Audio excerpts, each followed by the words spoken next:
Monsieur le président, madame la ministre, monsieur le ministre, madame la présidente de la commission des affaires sociales, madame, monsieur les rapporteurs, madame la rapporteure pour avis, mes chers collègues, les études de santé constituent pour notre pays un enjeu sanitaire, universitaire et territorial majeur. Elles sont au cœur du pacte républicain qui lie notre système de formation à notre système de soins. Elles représentent la principale voie de recrutement de nos professionnels de santé et doivent participer directement à l'amélioration de l'accès aux soins dans nos territoires. Or, aujourd'hui, l'accès et l'organisation de ces études ne répondent plus pleinement aux besoins de notre pays. Les réformes successives, et notamment celle de 2019, ayant instauré les dispositifs Parcours Accès Spécifique Santé et Licence Accès Santé, dit PASLAS, ont eu pour ambition d'améliorer la réussite des étudiants et de diversifier leurs profils. Mais force est de constater que le système actuel n'a pas tenu ses promesses. Nous ne pouvions en rester là. Car 2 rapports de notre collègue Sonia de La Provôté nous avaient déjà alertés. Je vous salue, chers collègues. Leurs titres sont très explicites. Le premier, en 2021, concernant cette réforme, je cite, « un départ chaotique au détriment de la réussite des étudiants ». Le second, en 2022, bilan après 2 ans, des progrès, mais peut mieux faire. Puis, à la demande de la Commission des affaires sociales du Sénat, la Cour des comptes a conduit en 2024 une évaluation approfondie de cette réforme de l'accès aux études de santé. Son rapport, intitulé « L'accès aux études de santé, 4 ans après la réforme, une simplification indispensable », met en lumière de sérieux défauts de conception ayant rendu difficile sa mise en œuvre.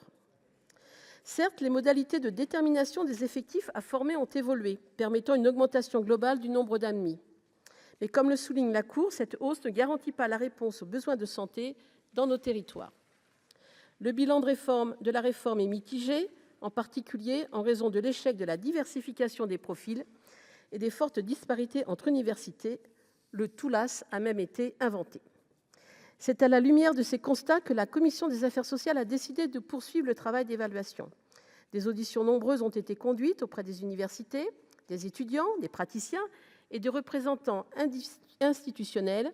Et sur la base de ces travaux que nous avons élaboré la présente proposition de loi qui constitue la traduction opérationnelle de tous ces travaux. Ce texte s'inscrit également dans la continuité du travail engagé par notre commission des affaires sociales depuis plusieurs années pour améliorer l'accès aux soins.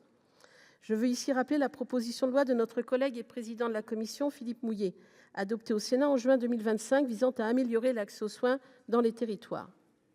Cette loi a constitué une étape importante en posant les fondations d'une nouvelle politique de l'installation des médecins, mais surtout en posant le principe de l'évaluation des besoins au plus près des territoires, à l'échelle des territoires de vie santé, en y associant en première ligne les conseils départementaux.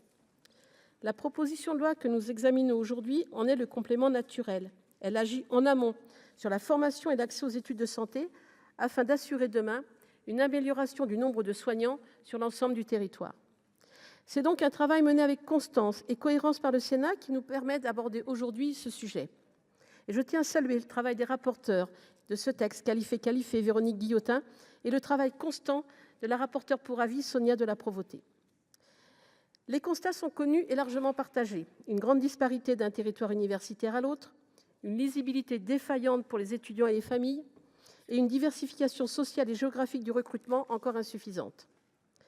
La Cour des comptes, dans son rapport de décembre 2024, comme les rapporteurs du texte ici au Sénat, ont dressé un même diagnostic. Il est temps de simplifier et de refonder l'accès aux études de santé. Notre commission des affaires sociales s'est également préoccupée d'un autre enjeu, celui du lien entre le lieu de formation et le lieu d'installation des futurs praticiens. Rappelons qu'en 2019, la moitié des médecins généralistes exerçaient à moins de 85 km de leur commune de naissance. Autrement dit, le territoire de formation conditionne largement le territoire d'exercice. C'est-à-dire combien l'organisation même des études de santé a un impact direct sur l'accès aux soins. C'est dans cet esprit que j'ai déposé la présente proposition de loi, élaborée avec le soutien de la commission des affaires sociales, pour répondre à 3 objectifs simples, mais essentiels. Rendre l'accès aux études de santé plus lisible, équitable, territorialiser la formation médicale, améliorer les conditions d'accueil et de stage des étudiants. L'article 1er refond le dispositif PASLAS en une voie unique d'accès, plus claire et plus juste. Cette nouvelle licence, majoritairement composée d'enseignements en santé dès la première année, sera proposée dans chaque département, afin de rapprocher la formation des territoires. Elle inclura également la masso-kinésithérapie, aujourd'hui injustement exclue du champ des formations concernées. L'article 2 prévoit, à titre expérimental, la possibilité d'une admission directe en pharmacie via Parcoursup pour remédier aux places vacantes qui affaiblissent cette filière. La réforme PASLAS a rendu moins visibles les études en pharmacie. L'article 3 étend à l'ensemble du territoire national l'expérimentation d'options santé dans les lycées des zones sous-denses, en ville comme en campagne, afin de susciter des vocations locales et d'encourager les jeunes à s'engager dans les carrières médicales.